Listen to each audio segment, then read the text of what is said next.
V-Guard presents कौन जीत रहा है, को पावर्ड बाय सेंसोडाइन एंड विमल।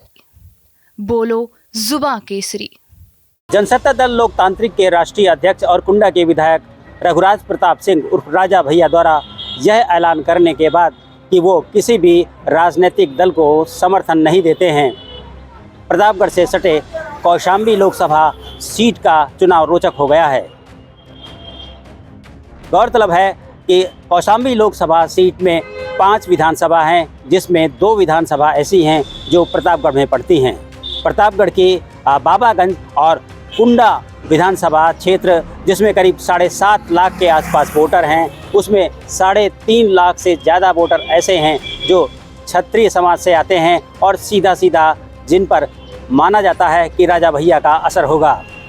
शायद यही वजह है कि सभी सियासी पार्टियों को इस बात का इंतज़ार था कि राजा भैया अंतिम रूप से क्या फैसला लेते हैं, वो भाजपा के साथ जाते हैं या नहीं, या फिर साइलेंट रहते हैं।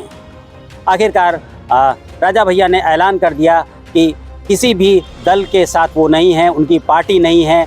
उनके जो समर्थक हैं वो अपनी मंशा से, अपनी सोच के आधार पर जो प्रत्याशी उनको अच्छा लगता है उन्हें वोट कर सकते हैं। लेकिन सियासी जानकार मानते हैं कि राजा भैया के इस ऐलान का मिला जुला फ़ायदा हो सकता है। पल्लवी पटेल के पीडीएम मोर्चे की तरफ से यहाँ नरेंद्र कुमार सरोज प्रत्याशी हैं, जो खुद अनुसूचित जाति से आते हैं। इधर समाजवादी पार्टी ने इंदी सरोज के बेटे पुष्पेंद्र सरोज को चुनाव में उतारा है और उनका भी मजबूत वोट बैंक है।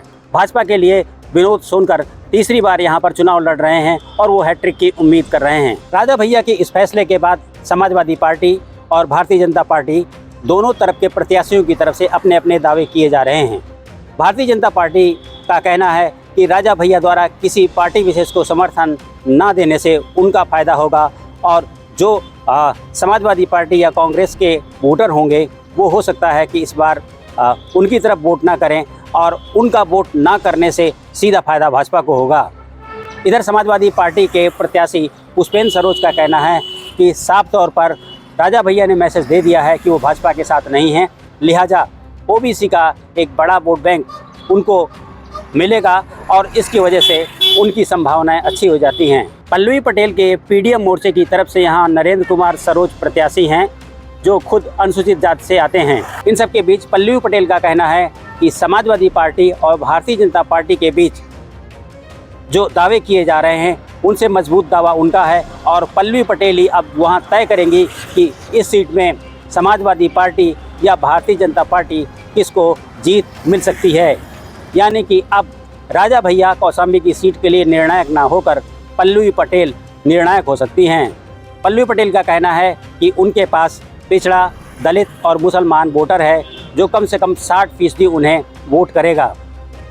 इसके अलावा समाजवादी पार्टी में जिस तरीके से कई धड़े कौशाम्बी में बन गए हैं, उसकी वजह से समाजवादी पार्टी का एक बड़ा वोट बैंक जो पुष्पेंद्र सरोज के साथ नहीं जाना चाहता है, वो भी पल्लवी पटेल को वोट कर सकता है। भारतीय जनता पार्टी के प्रत्याशी ने यहाँ तीसरी बार जीत का दावा किया है और इसी आधार पर पल्लवी पटेल का कहना है कि तीसरी बार एंटी इनकम्बेंसी फैक्टर है। इसके अलावा विवादों में लगातार विनोद सुनकर रहे हैं, जिसके चलते उनका जो दलित वोटर है वो भी उनके साथ आ सकता है और इस तरीके से पल्लवी पटेल का ये दावा मजबूत लगता है कि पीडीएम भी यहाँ पर कोई अहम खेल कर सकती है।